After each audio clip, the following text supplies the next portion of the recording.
Shalom, my friends. Barber here. Got some dreams I want to share with you guys for my dream update today. And the dream update I want to share with you guys today are tsunami dreams. Okay, a couple of tsunami dreams I want to share with you guys here. The first one's from Militia. It says, "Hey Bob, I'm from New York."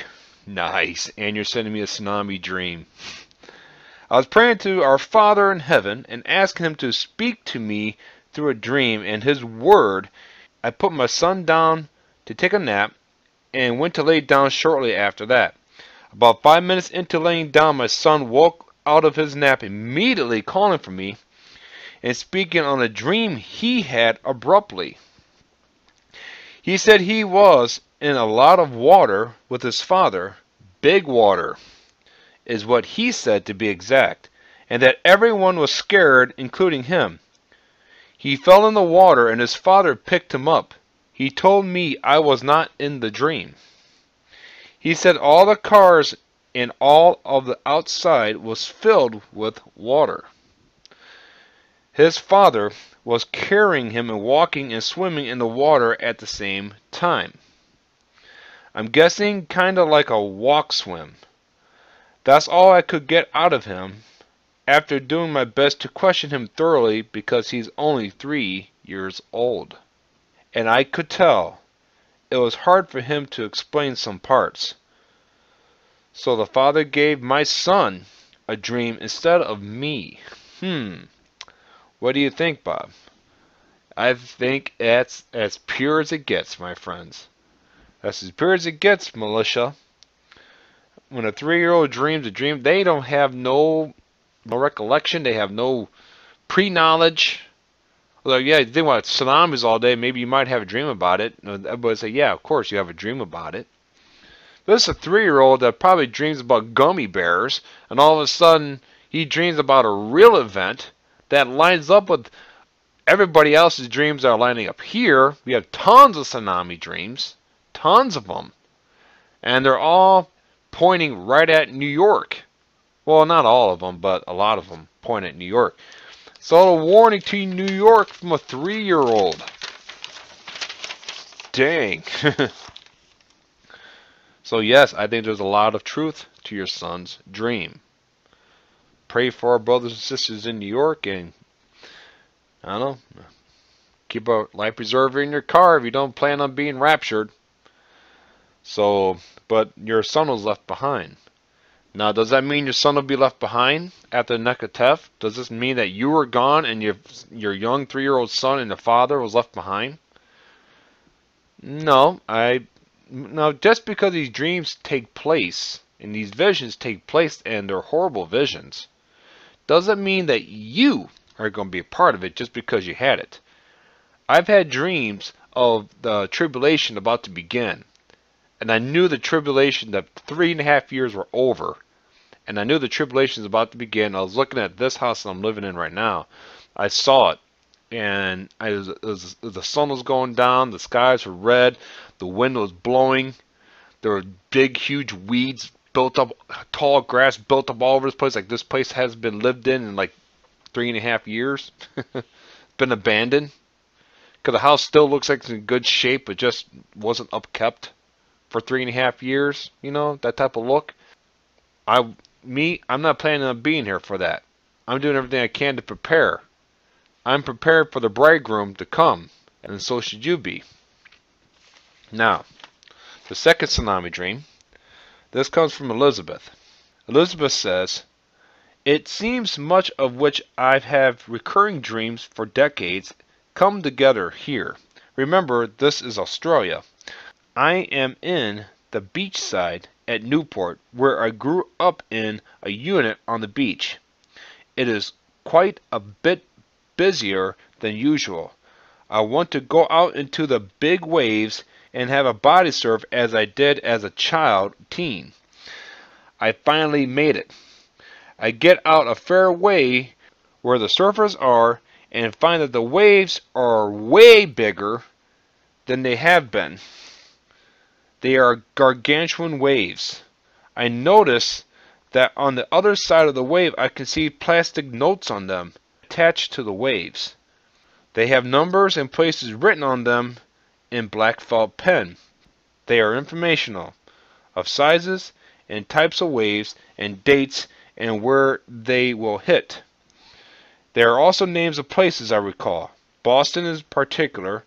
It's like they all have been designed. I am appalled knowing just how far the New World Order is going to synthesize these disasters. So, tsunami dreams. Okay, this one's coming in now. This was a gradual increase in Elizabeth's dream, where the tsunamis, the waters got bigger and bigger and bigger and bigger. The waves got bigger and bigger and bigger. And it's kind of like when the waves water goes out, comes in a little bit, goes out a little bit further, comes in a little bit further, it goes out a little bit farther than that, and it comes in a little bit farther. But when you see that wave go way out there, like you cannot see it no more. Alright, you got to use some common sense. What's coming at you? Okay? That's a tsunami. Start running.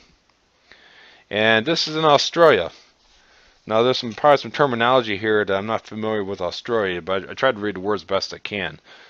But tsunamis, what do you guys think about these tsunamis? And they're going to be hitting, they will hit. During the pole shift, we're going to see multiple tsunamis.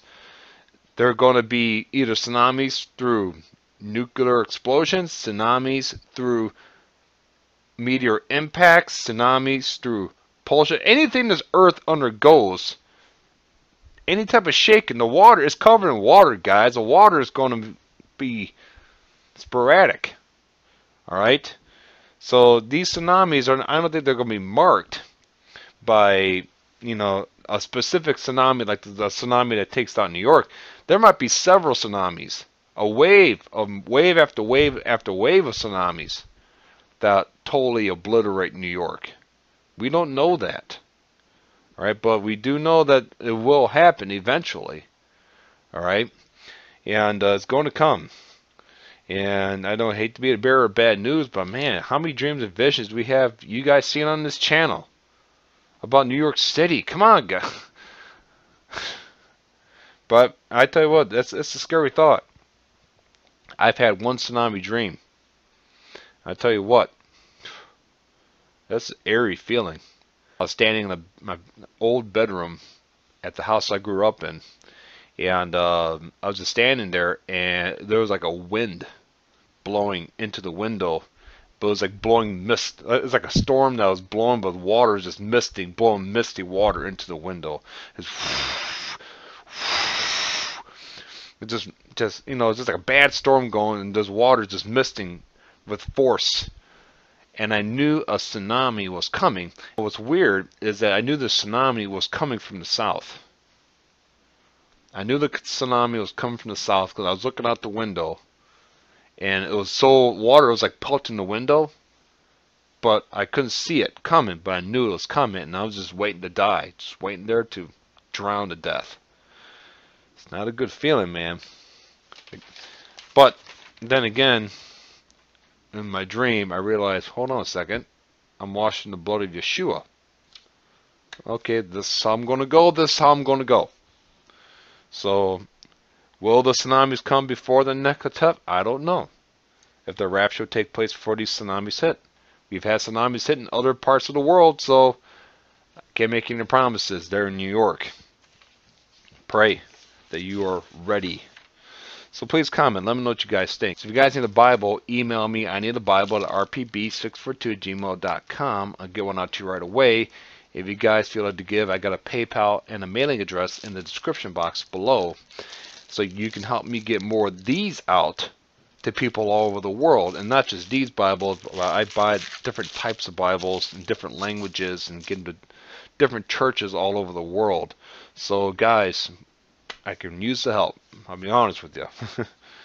The money doesn't stay in my account very long. I don't keep it there. I want to just keep it moving. I just keep it moving. No matter what comes in, I just keep it moving through. The need is there. The demand is there. Trust me, the demand is there for Bibles. If I can hand out 500 Bibles, I can do it. the demand is there for me to do it. All right, so guys, if you love to give, that'd be great, because none of this money goes to me. It all goes to Bibles and blankets and stuff like that, and occasionally some food for a Christian orphanage out in Kenya. So anyhow, so hang in there, folks. We are almost finished. Shalom.